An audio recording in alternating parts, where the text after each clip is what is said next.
Good morning, everybody. It's day 3, and I am staying consistent. I'm happy to say. I wasn't exactly sure what I was going to Facebook Live about today, but last night helped me out a lot. Um, when I got home from work, I didn't feel like doing anything. In fact, I didn't want to do the rest of the things on my list. I didn't want to go work out. I didn't want to drink the water. I didn't want to make a phone call that I knew I needed to make. Um, One that I'd been putting off for weeks, way longer than I should have.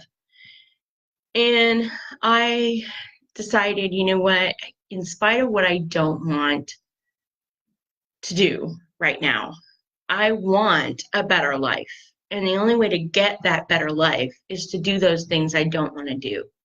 I wasn't making myself do them in 2018.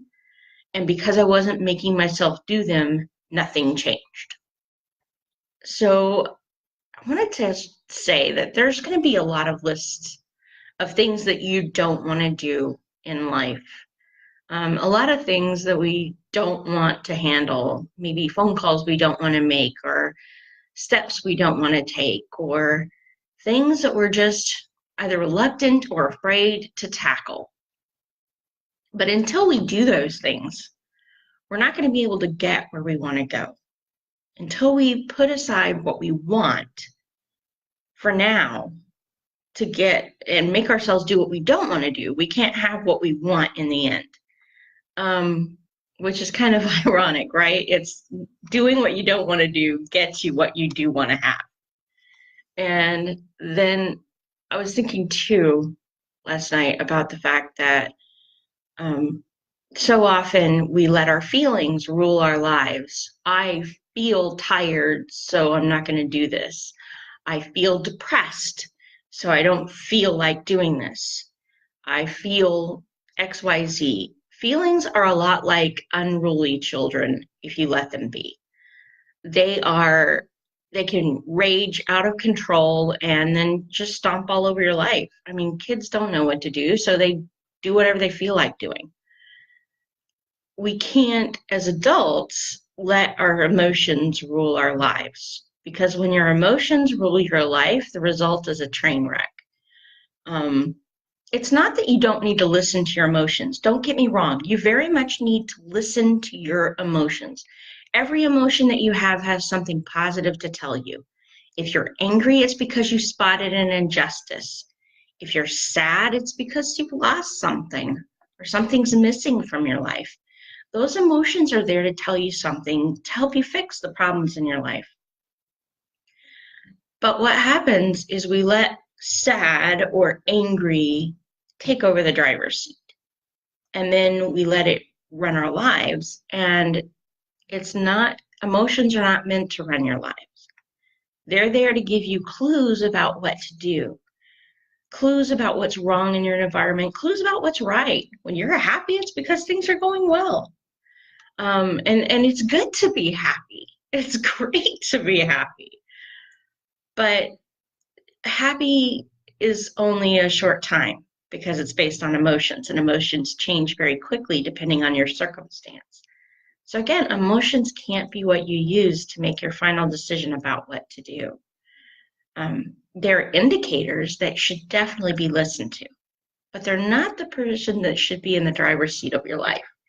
You should be in the driver's seat of your life. A lot of my life has been spent not really getting in control of my emotions. I've allowed what I feel or what I want in the moment to be the decider. And the result of that has been a lot of disaster for me and for the people who love me, who are along for the journey. And it's been really hard on everybody. And I'm sad that it's taken me this long to get to the point where I realized my mistake, but I'm also glad that I have realized it. You can be glad that you're realizing a mistake.